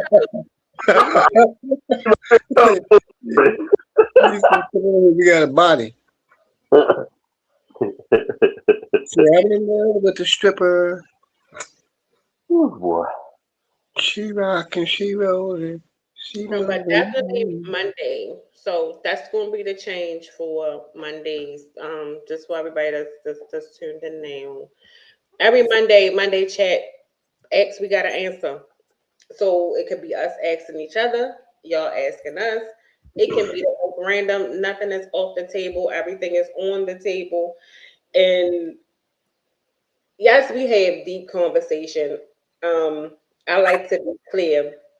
We do have deep conversation, but we also have personality that I don't think any of us will shy away from anything that is asked. Everybody's pretty much like an open book. So just like a little bit something like something to do or whatever. Damn, Bosco took up. I was gonna ask him, did he hear about the guy that tried to get away from the police and jumped in the river? Damn, he took off. But Yeah. We had a guy running, trying to get away from the police, driving the car. I guess the car was hot or something, so they didn't get him down there on the river. And he didn't wreck the car down there and jumped out of the car. Instead of running up the street somewhere, he done ran and jumped in the damn river. Where's you going, homie? Who? Bosco, you back? You read about him jumping in the river? What was up with that? I said, what? I said, where you gonna swim to? Yeah, that French ball. You talk about some protozoan and stuff. That's what you want to get in. Go ahead and dive in that French Broad River. You get some protozoans. Yeah, Amazoans too. What Amazoans? You get that protozoan in your nostrils, and it gonna travel to your brain. You gonna be sitting there like, why my headache won't go away? Paul, so what exactly happened? I'll tell you, I don't know. They might do him in the river. I don't know. But they say he ran and jumped in there. That's what I heard. I heard he jumped in there. I ain't jumping in that water. That's like jumping in. That's like jumping in the East River. I do got some. That's like jumping in the sewage tank over here. It's The damn French Broad River got all kind of stuff in it. Hold on, You jump in the East River, boy. You a bad man if you jump in the East River. It's you might come back out with 3 legs. Oh, don't y'all see me? Oh, I thought you were waving. God damn it! Time the fuck out. So Wait a minute. before we because I've been saying time over for a second because it's something that I wanna say I wanna do. I know all of us are into different things or whatever. So especially like Bosco, I want to take because we only got like 10 minutes left. What do y'all have coming up or something that you want people who are our supporters in viewers to know? What do you I'm want? Bosco, since you're the guest, because you act like you don't like us sometimes. No, I'm joking. and I say this again. What you got coming up? What you got going on that you want people to know about? Oh! I got a lot coming up actually. Shoot. On the 22nd, that's when I come up there, I gotta come right back. I got not an interview. Well, the radio station here, me and a guy is gonna be interviewed about hip hop in Asheville, about the roots. Then I'm going to Florida to be down there with Richie. And we're going down there. I might stay down there with him a week. Okay. And I'm going to start doing shirts and all. So I'm going to go ahead and hook up a Casual Convo shirt. So, yeah. So, I'm ready. We also got something we've been working on, Coco. Yeah, We you need, got we need, too. We're gonna talk about it first, Breaking up. huh? You breaking up. Yeah, it's a service here. Can you hear me now? Yeah. Yeah, me and Q got something. We're gonna talk to you first, but we got something brewing. It might be a little too hard for the show. I ain't gonna front with you, but we're gonna talk about it. All right. Okay. We I got think it something needs to be talked about because to talk about though. it's dealing with philosophy. Let's Yeah, just put it that way. yeah, It's philosophical. yeah, So it's gonna be IQ after dark. yeah, In that yeah. way. No, I know what they trying I to like say. that. It I ain't like what you that. thinking. It ain't what you thinking, but it's definitely gonna be in that way. But I think I got what you're saying. Yeah. That's We've been good IQ. I like we've that IQ after dark. been talking about this for a while. Yeah. Wow. We just hadn't been able to get everything coordinated and lights and everything. Mhm. So we're gonna top it up with you about it. Cause I had a discussion with someone today about it, and they looked at me like, they're looking at me like different. And I was like, I don't care if you look at me different because you're not going to change my mind about it. Yeah, I don't Right. think that it's just like a lot of slippery slopes. You can do it. I think approaches everything without watering it down. You get what I'm Right. saying? So, and I think sometimes like people will get it, but at the same time, don't miss your message too soon off of the wrong delivery, if that makes sense. Yeah. You know what I Yeah. mean? So that's probably Yeah. why I looked at you because I know talking to you and you probably did you. it was like rah, and they were like ugh. And not saying that you have to have a soft approach, but you get what I'm saying. Like you can will people in with it. Yeah. I've turned a lot of people here Strategy like, is everything. So yeah. I think if it's what I'm thinking, I think to be very strategic without watering it down and still, you know, Oh, don't worry, we're not gonna water it down. and still ruffling and still being able to ruffle feathers with all that without being a turnoff. Yeah, it's gonna ruffle feathers, but the way I look at things, Coco, is I'm not gonna like certain things, no matter how you say it. I mean, you should say it in the right way. I said some people are not gonna like it what you're saying because I'm a firm believer in if the fact is there, you can't dispute it. If you can prove your point and no one can dispute it, then there's no argument. That's how I feel. Mm-hmm. I like to try to talk from a fact based stance. I don't like cons. I don't like BS. I mean, if I'm gonna say something, I'm gonna have what I have. Now, if someone can dispute it and prove it, then I'm like, okay, you got me. But I'm like, if I showed you something and I proved it, and you still want to argue with me, then you have the problem. Mm-hmm. No, I agree with you. Yeah. But no, I definitely I get all of that, and I agree with you with that. When I say like strategic, yes, and then I get you. also with that, because I've had people send me something from a biased thing. That's not proving your point. Because I'm gonna dispute that all day long. Because you just gave me something with somebody that think along those lines with nothing to back up what was said. So, but what I'm saying is how it's delivered to bring in that type of discussion. And so even though they disagree with your ass, they might keep coming back. Whereas though they're like that shit. So, like, Special delivery. Something is like if I say Special delivery from Mungo. you can't use the stuff. You can't use the thing you're trying to prove your point. Like if I say that's a shoe, or someone say this is a Nike shoe. Okay, prove it to me. Look at it. That's not prove to me that's the authentic Nike shoe. Just don't say look at it. Because that you cannot use the object you have to prove your point. Because you're trying to prove your point with the thing that you have. You're trying to prove that's the real joint. You got to find something to prove it. And I think that's what people get mixed up. Like, prove this. Well, look at this. That's not proving nothing. Show me something factual. But it's not anything in life. Show me something actually based, other than the object or person we're talking about. Show me an example. You know, that's what I'm trying to say. No, that goes back to what I was talking about earlier before you came on, when I was talking about like research and evidence-based data. You can tell me anything, but certain things have to be supported to make sense to like science and certain things like that. But it also comes a point where we also have to fact check the information that we want to put out. Yes, sir. So that shit, it be, people will put out some biased stuff, or they like to follow, okay, this is what I think. So I'm a pinpoint everything so I can agree with the way I think, and nothing that challenges it, that's supported by anything that proves that this is actually what it is and just not a biased way of thinking. Because then we teach that fence. Hold the show so you get these clips.